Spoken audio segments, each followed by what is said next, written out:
Acrelic Group welcomes you to the Amazing Execs show, where business leaders learn from other leaders. Join us, along with your host, David Rosen, the CEO of Acrelic Group. We discover and dive into stories from executives, founders, and owners and what separates them from success and failure. Hear and see amazing leaders from startups, middle market, and global leading companies. Now, kick back and enjoy watching our videocast or listening to our podcast. The choice of media is all yours. Come take this amazing journey with us and learn how great people do the thing they do.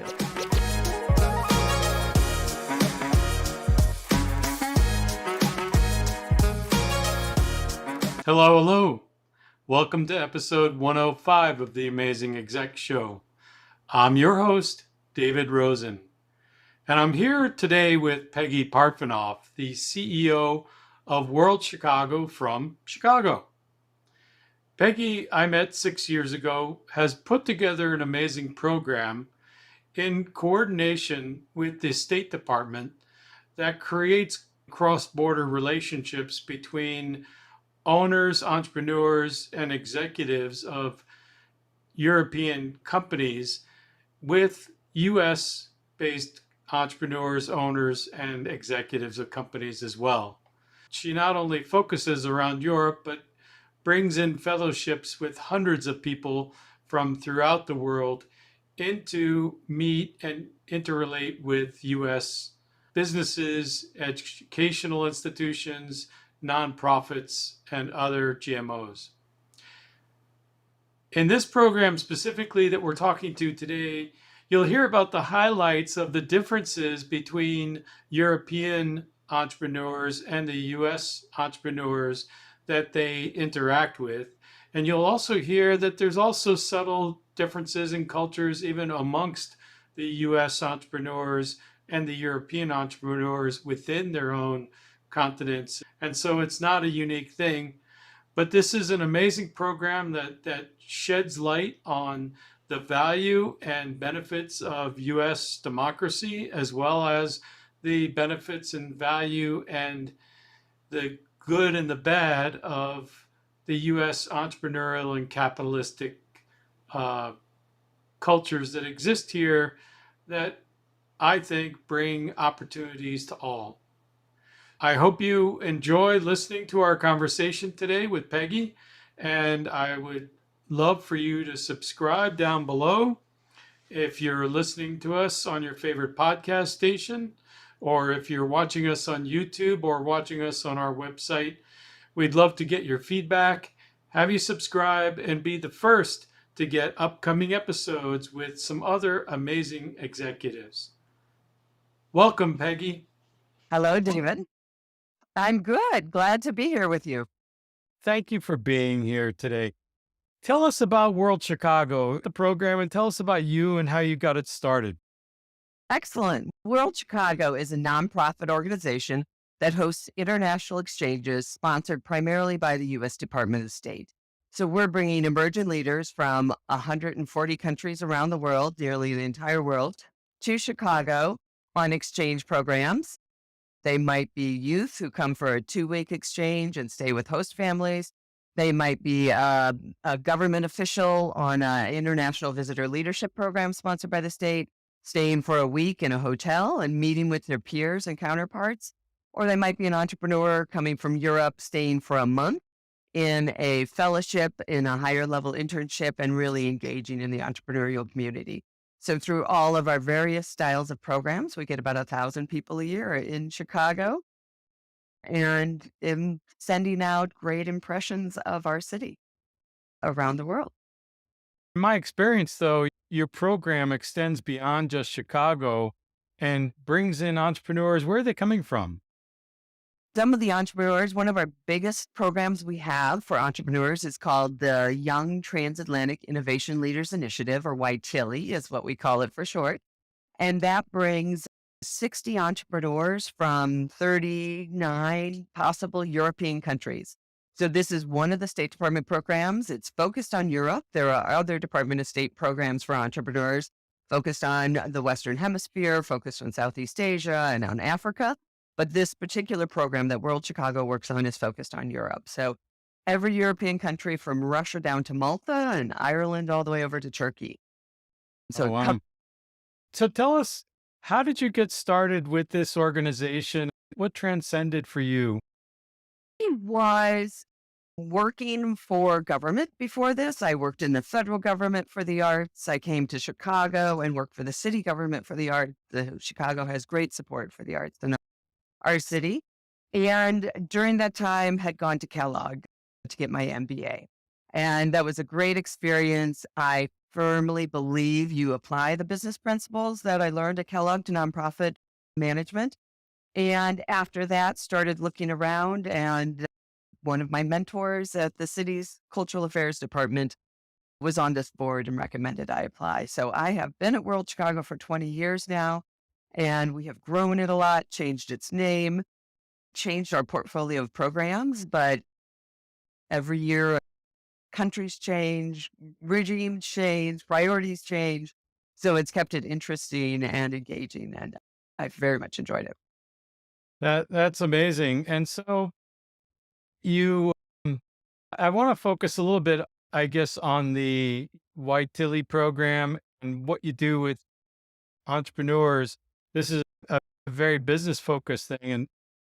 And so what do the entrepreneurs look like that you're bringing in from Europe, and what do they do? What does their program look like? Sure.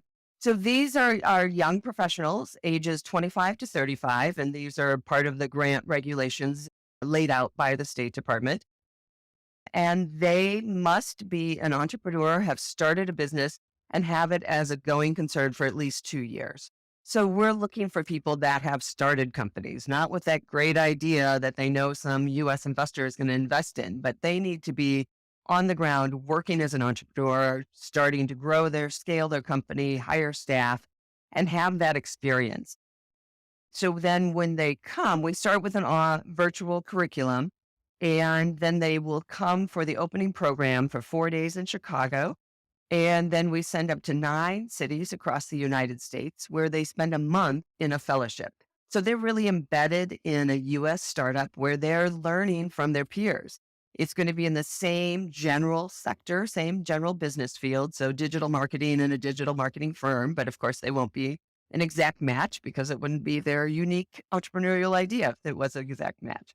So they're going to be in the general same field, and they will really be part of the team of that company for a month. And they learn by working on projects, by being involved in staff meetings and client calls.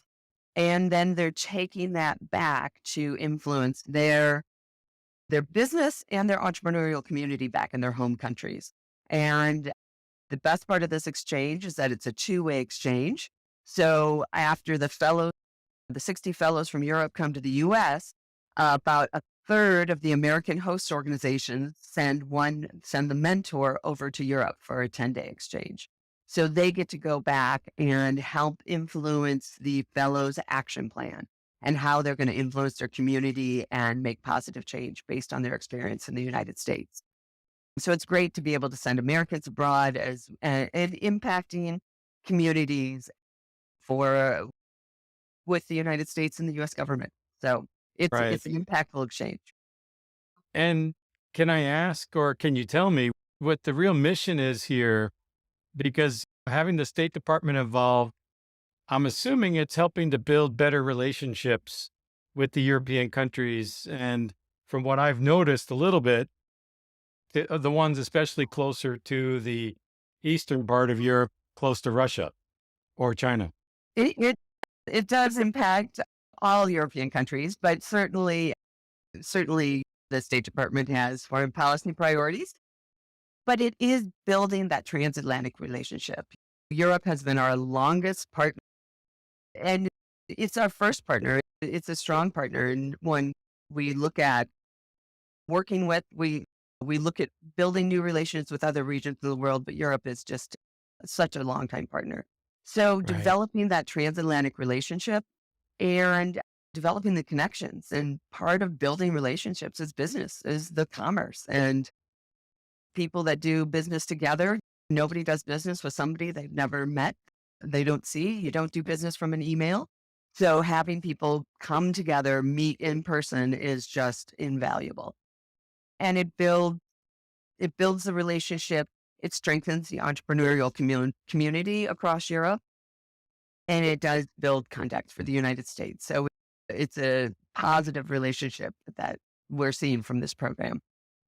So, what do you see that makes these entrepreneurs from Europe? What makes them successful? The participants. What what really comes out of Entrepreneurship is something that we take for granted in the United States. We're seeing entrepreneurs pop up all through our lives, and it's just natural. That's what you do. You figure out a way to get some additional money. You figure out a way when you're in school to earn extra funds, and maybe you can sell these things, do your lemonade stand. That's a badge of honor in the United States. And it's also common to fail and to figure out what to do next. And you brush yourself off, you pick yourself up, and you pivot and you figure out what your next program is. And that's not necessarily a common mindset around the world. Many countries coming out of different old school regimes would say, go work for the government. It's safe. You'll have a secure job. You leave the office right at 5:01 and you're done for the day. And they don't encourage their children to become entrepreneurs. So what we're looking for are those people that aren't listening necessarily to what came before and to say, I have an idea to start this company. And we know that people then who start the company will stay in the country, ideally, and hire others. And they're strengthening the economy in those countries. So we see the people who come on this program really are ambitious, inspired, and they want to make a difference and want to make change. And that's the key ingredient we look for, is that leadership skill beyond, I want to grow my firm and sell it to a big company someday. I'm going to impact my community. And that's the leaders we're looking for. And fortunately, we've been able to find them every time. right? And on a side note, Peggy, I found it very interesting in when I was involved in one of your programs and we were in Slovenia that you brought along a couple of nonprofit entrepreneurs from Chicago who are amazing people. And one of the things I noticed was another difference in their cultures in terms of having nonprofit businesses that do things for the community or on a charitable basis. Can you elaborate on that a little bit as well? Sure. They're just the social structure for many countries take care of a lot more social services that are done by nonprofits in the United States. And then I think we're seeing now nonprofits step up and take on more roles that can fill society's needs. What I'm seeing in Europe is a much stronger focus on social enterprises and for-profits that address social needs.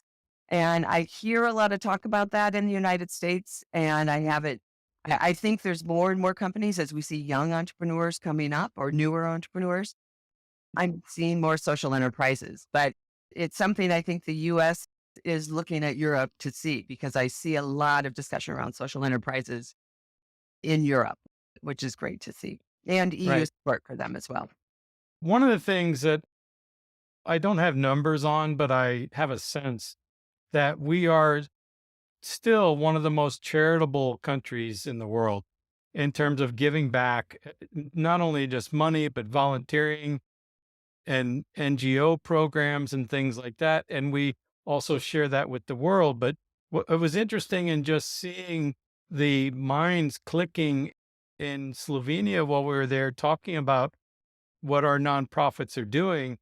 And I felt like there was a disconnect from their socialist backgrounds about giving it all Yeah, in their culture. And they were starting to wake up and realize, oh yeah, that there are things that we could do and not just wait for the government to do it for us right. or not do it for us. I think there's a different mindset about asking people for money necessarily in Europe, whereas in the US, it's a common thing. Although I won't discount all the people that have come to the aid of Ukraine and really reached out and helped throughout Europe. So there is the giving back, but it's maybe not in the traditional fundraising, send out a big appeal that we're used to in the United States. But we are seeing some of the newer corporations think about this corporate social responsibility and All how right. it's not traditional, it's not marketing, but it's still going to provide a benefit for your company. and for your employees and help you tie your employees in and help them Right. retain loyalty. I think you're spot on there, Peggy, because to me, it's community that brings us together. And those communities are local and those communities are national and they're global. Yeah. But it really starts at the local level. And this is where I think some of our challenges in the US here are coming from. I don't want to get into politics in this discussion, but I just feel like if we had stronger bonds and communities and people looking out for each other, we would probably have a lot less shootings and crime and better respect for others and better respect for people's lives if the Yeah. communities had a better bond. So you're helping in more ways than just the exposed ways that we're talking about here. We use diplomacy as our structure, right? Our base is diplomacy, and we can use it both at home as well as internationally. That's one of the beauties of our program is when our fellows come, nobody hides the challenges the U.S. is going through. No one's trying to whitewash it. It's pretty clear and out there in the papers what's happening. But we also try to highlight the amazing people in the U.S. who are trying to address the challenges. You have a great alumni network, and I still have them reaching out to me and individuals, and they keep in touch, and I keep in touch with them, even though we've been not able to travel for 2.5 years. I think that's another uniquely American, not necessarily trait, but it's part of our culture as well to build this network. You and I met 6 years ago, 8 years ago in Chicago, and we're still in touch. And that's what you do. Right. And I know I can recommend when somebody's going to Boston, hey, you should talk to David, and you'll do that. And that's not So necessarily traditional. So for our fellows to see that network, build it within themselves and build the network across Europe is one of the values of this program as well. yeah. And so you're doing a great job of building that network. I've always been very impressed with the people I meet, the learnings that they have. I like to polarize some things sometimes. What are the common mistakes that some of the European entrepreneurs make in the program that they learn from and hopefully take back and better? Part of our work, part of our job is expectation setting. And you have a product, you know that Google's going to love it. So you want to do a fellowship at Google. First of all, Google is not a startup, right? Google is a large major company. They're not going to hire somebody for a month, not even hire because it's a unpaid fellowship. They're not going to bring somebody on for a month. So our job is to make sure people have reasonable expectations of what companies can host and what they will be able to gain. When you come to this program, you're not going to come home with a list of 50 new clients. It doesn't work that way. That's not how business works. That's not how US business works. So we have to make sure those expectations are set. And even though there's so many tales from Silicon Valley of angel investors, venture capitalists, and all this money being given out, it's still very difficult to get financing in the US. And so we try to make sure that message is heard that we know it's a challenge for you in Europe. It's a challenge in the United States for a new entrepreneur as well. And you need to work hard. You need to have a proven product and you need to be able to tell your story. And so those are the things we try to make sure we're managing expectation wise. That's an interesting point, Peggy, because what I've found is that even a lot of Americans don't understand that we're not just one country. And we are a melting pot that's more diverse than the rest of the world.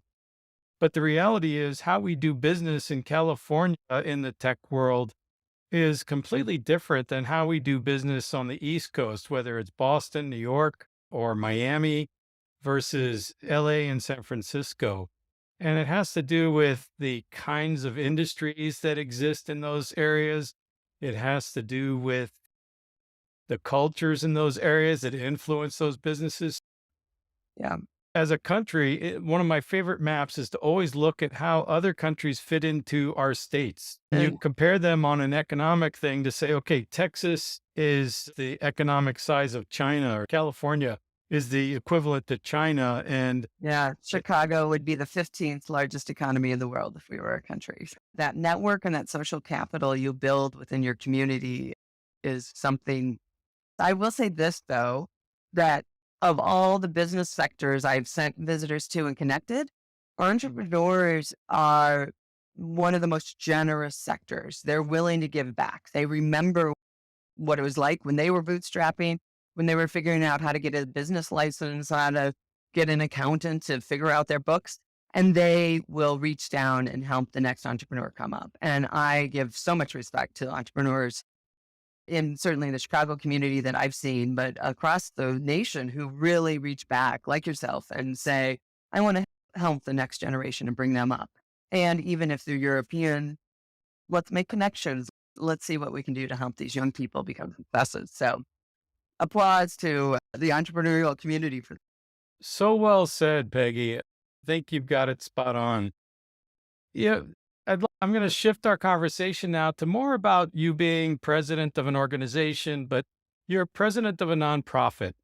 And I think the majority of our viewers or listeners are for-profit companies and middle market companies and larger. But it's interesting. I view your business as much more challenging than a typical two-sided market where you've got buyers and suppliers. In your case, I look at you having to manage, not only do you have to find participants that want to apply to the program and then vet them, but you also have to find thought leaders and experts and supporters that will sponsor them and bring them over or help support them.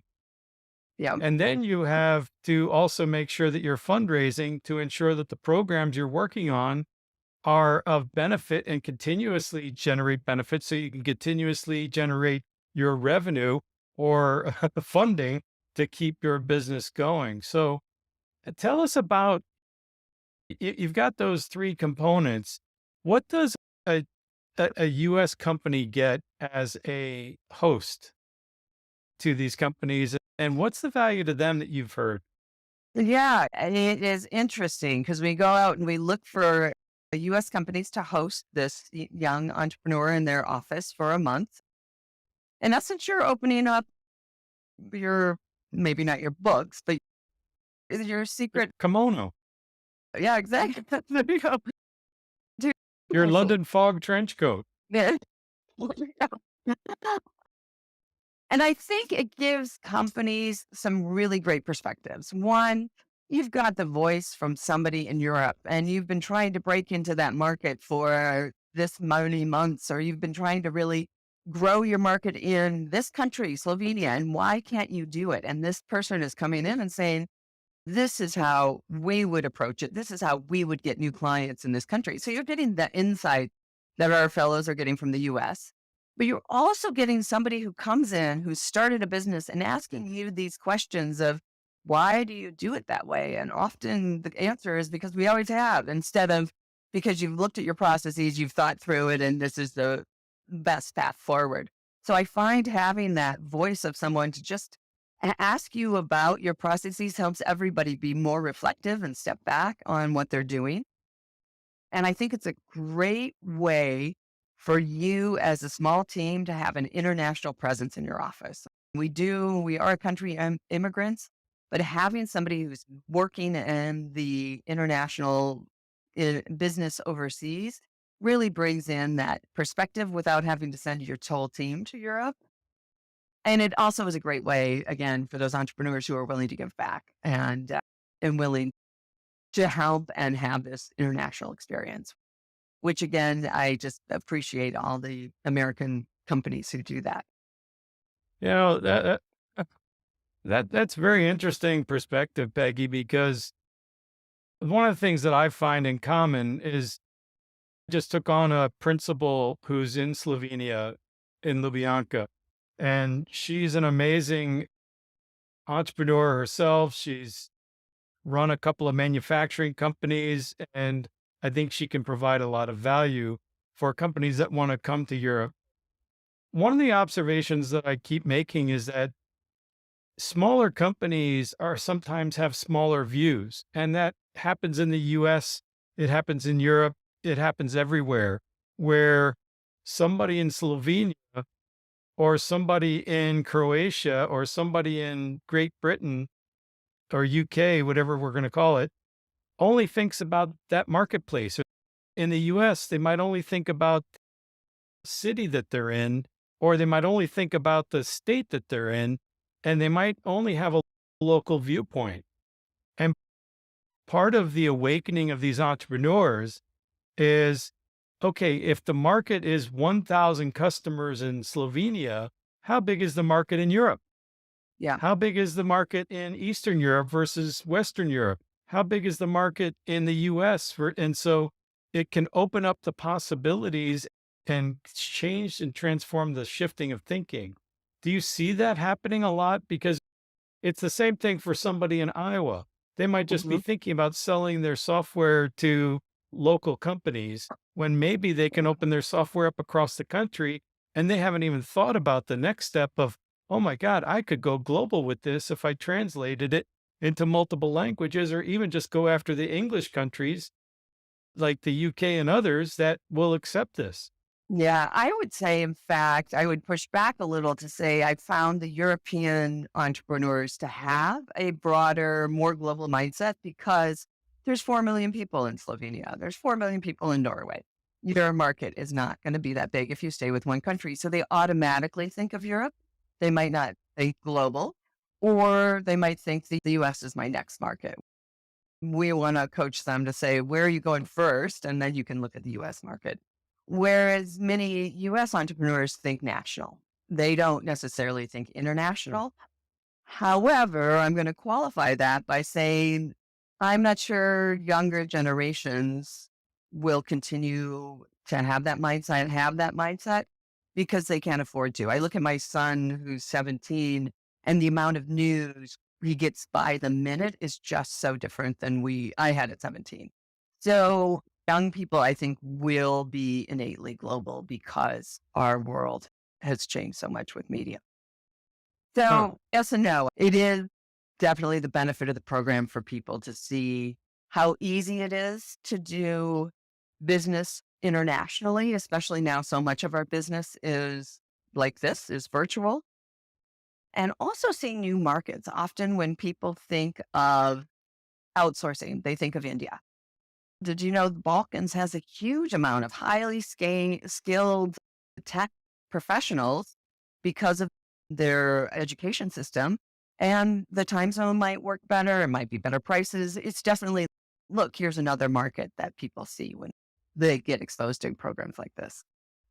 In some of the areas that I get involved with, they have a lot of great experience in machining and manufacturing that still exists. Those crafts and skills still exist that doesn't exist in many other places in the world except for China Wow.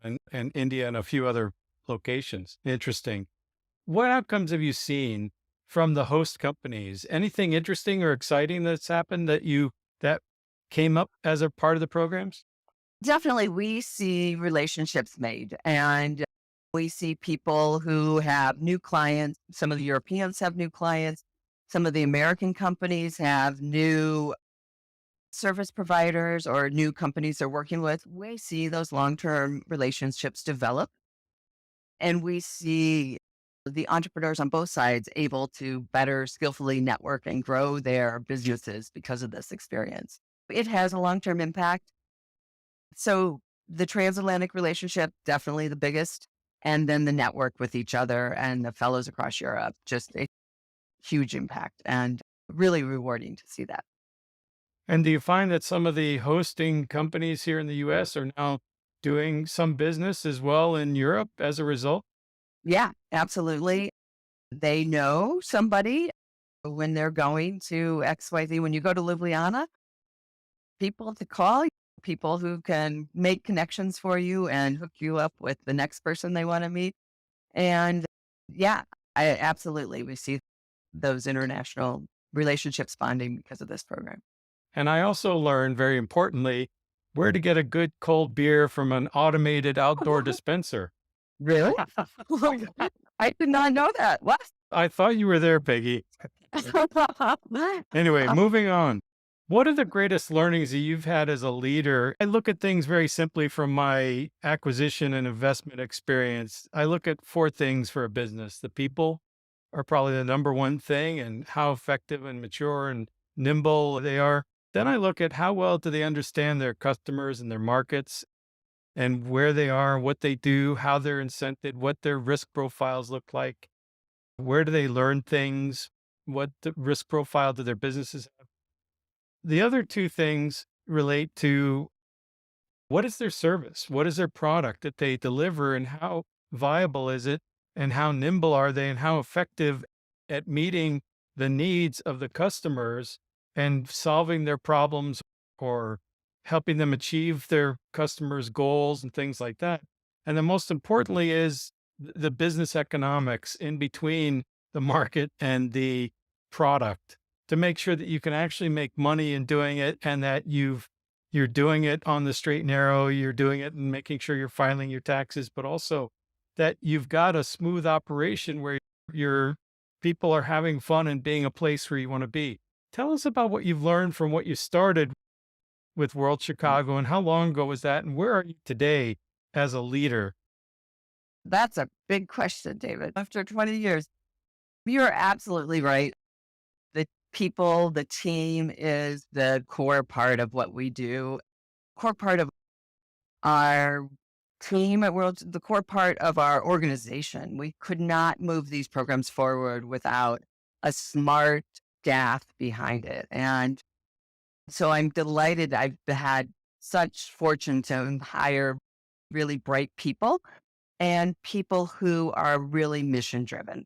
And so I know many organizations keep trying to find that way to bring people meaningfulness in their work. And our work brings with it inherent meaningfulness, because I said at the end of every staff meeting, we're making the world a better place through citizen diplomacy.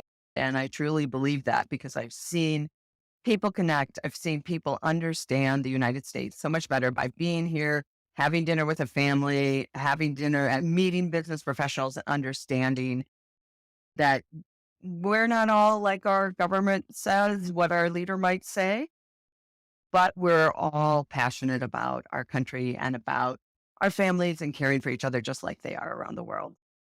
So that's why straight off from our team. But I thought it was really interesting you brought up risk profile. Our speaker at our fundraising breakfast last in May was a woman named Michelle Wooker, who wrote a book called You Are What You Risk. And I thought it was so interesting that she wrote an entire book about risk, because it's one of those words we toss away all the time. And, oh, that's a risky behavior. I can't believe you took that risk. And I started looking at what I do in the lens of risk, and thought it was fascinating, because maybe we took a risk. We did an exchange during the height of COVID in 2021, but we did everything we can to mitigate that risk. So are we risk takers, or did we make a calculated risk? It's an interesting question. I haven't quite come to the conclusion. Everyone was safe and returned home healthy, so it was a positive risk. But I think we take people I think our team, maybe, I'm not going to go with risk taker, but I would say they are adaptable and flexible. You're on the train, you're going to this meeting, and something happens. So what are you going to do? How do you change when that happens? And everyone's got to be able to think on their feet, figure it out, and come up with a new solution. Or they are set to meet with David and he gets COVID. And what do you do? Figure out who's on your bench. Right. And so it's rewarding, it's fun, but it is a lot of work. And I would also really stress, as you mentioned, it's a business. You need to run it as a business. You need to have the income streams that are measurable. And we discuss it regularly as a board. I have an amazing board who supports our work. And we talk about what's our future look like? What do we think we can do? What else can we take on? And how do we diversify our funding sources? Like many organizations do. So same Right. questions, but in the nonprofit realm. Yeah. But it's been rewarding. I don't know if I jive with this speaker's perspective. My view is that the most successful people are those who manage their risk effectively, as well as manage pursuing opportunity. because it's always about calculating and figuring out in my career, because I've bootstrapped my own companies and I've funded my own companies, my risk profile is a lot different than someone Yeah. else who's raising $50 million dollars and then using other people's money to build that business. And so to me, it's all about the spectrum of risk management. So I think she's dead on if she's from what you've been saying. She absolutely talks about your risk profile, and there's a risk compass you could take. And yeah, so it's very interesting. One of my nicknames used to be Life on the Edge, David. So maybe I pushed my risk profile too far. So Peggy, what are the secrets to your success at World Chicago and in life? What can you impart to our viewers and listeners? Oh gosh, I don't know that I have the final answers to that, David, but I would say valuing and appreciating your team is key. I, when you say life, I look at work-life balance. I try to say, look at it as a 2-week process, and you're out 3 nights this week, but next week, can you be home with your family? And I don't know that there is balance, but love what you do and it doesn't become work. So I guess I'll leave there. Nothing new on that scale. No, Peggy, that's awesome. I was always told by my parents and others that if you enjoy what you do, you'll never work a day in your life. Right. And I'm not planning to retire. To me, I just like the work-life balance. And what's interesting is my observation about US owners, business owners, and leaders, that the pandemic gave them a time to realize how much of life's balance that they've been missing. Yeah. And so many of them are not going back to working 100 hours and being in the office and the first one to turn on the lights and the last one to shut them off. They're actually realize that they're better off giving somebody else the keys to open up the store and close the store, and they'll be a better leader as well. So Yeah. I think the pandemic was definitely hard in many ways, but I think it was a positive pause for many people to finally let's stop the treadmill for a minute and take a breath and also appreciate nature and getting out and walking your dog.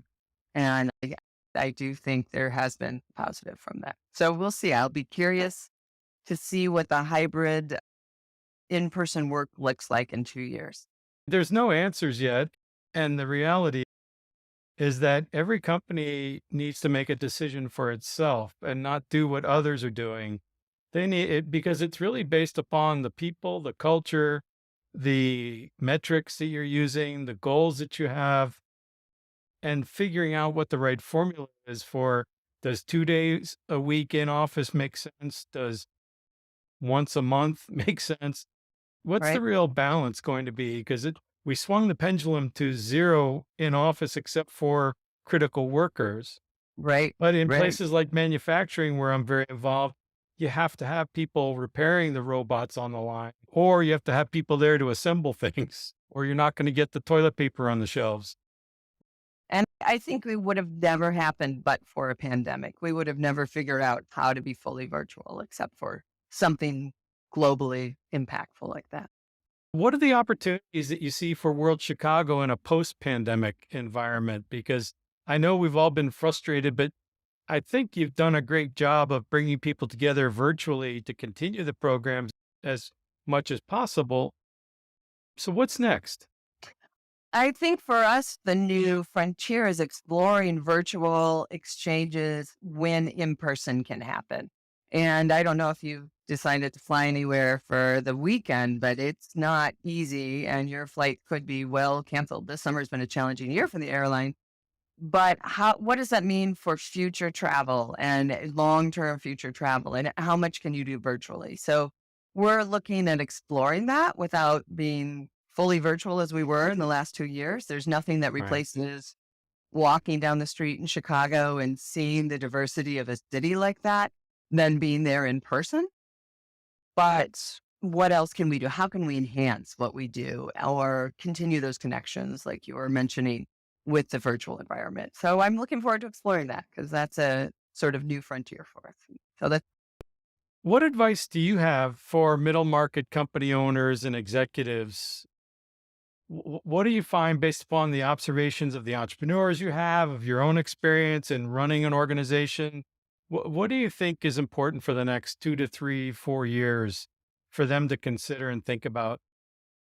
I think, again, give back. That's going to bring so much more than you put into it. And I think look at global markets because that's really where we are going. What's the future of your market? I just don't see, there will always be the tamale stand that's just going to be in the low one place, but whatever, what else is coming up? So I think that keeping an eye on the global market and what's the next tamale that's going to take over in all the neighborhoods in town. So keep an eye out for that.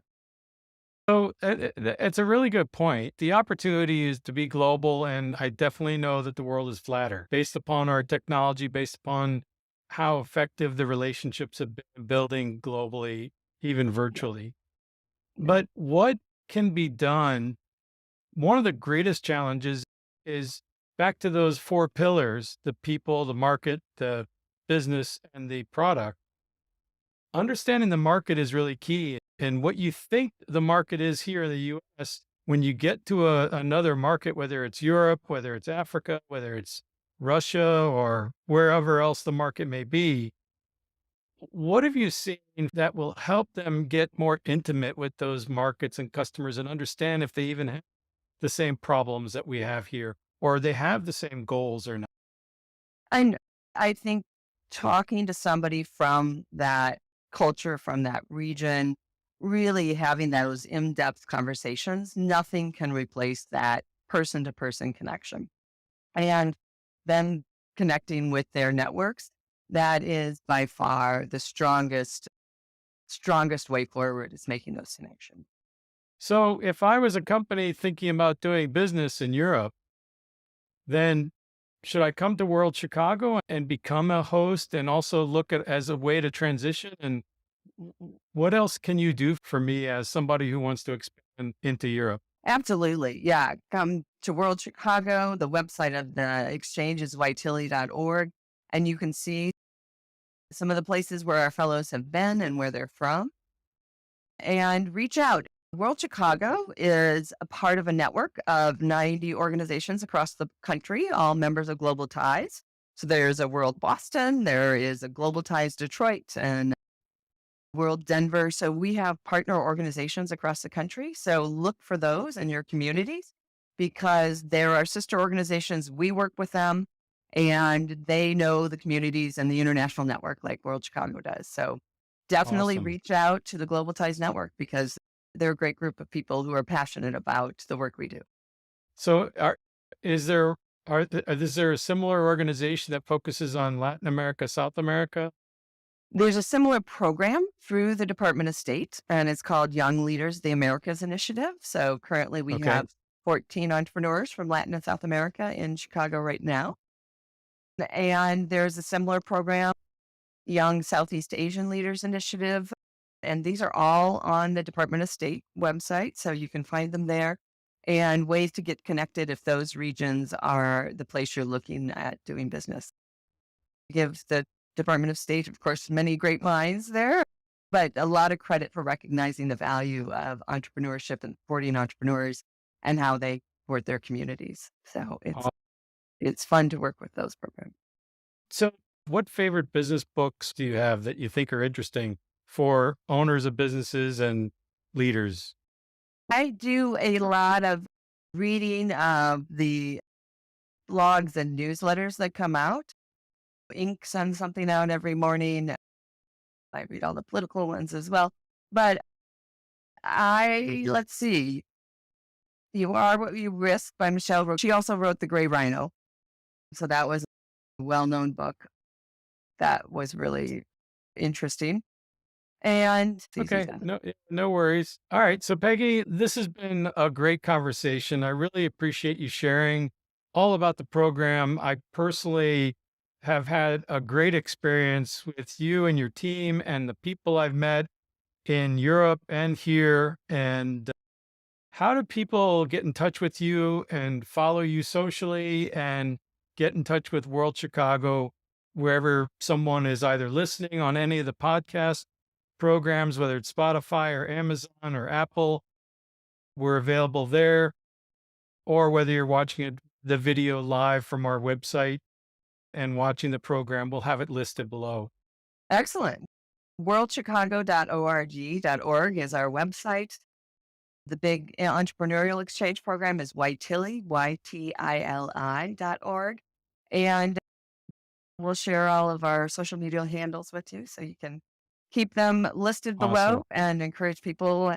Hashtag at World Chicago. We're on all of LinkedIn and Instagram and all of those. So it's been a pleasure and so nice to connect with you again. Thank you. Yeah, this has been awesome, Peggy.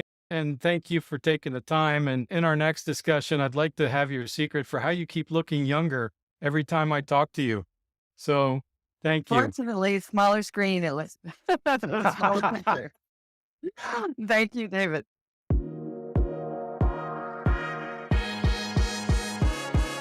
Thank you for watching and listening. We really look forward to hearing from you about 1. Your thoughts on our guests and their insights. 2. Identifying speakers that you want to hear from. 3. What did you learn and take away from this event? And were you able to apply something you learned immediately back in your organizations and role as a balanced leader? You can always subscribe to get our event and guest schedule, as well as access to previous programs at our website at https://www.acrelicgroup.com/e. While there, leave us your comments and thoughts, or if you want to explore your goals, needs, and challenges, schedule a complimentary call with us. Have a great day and be a balanced leader.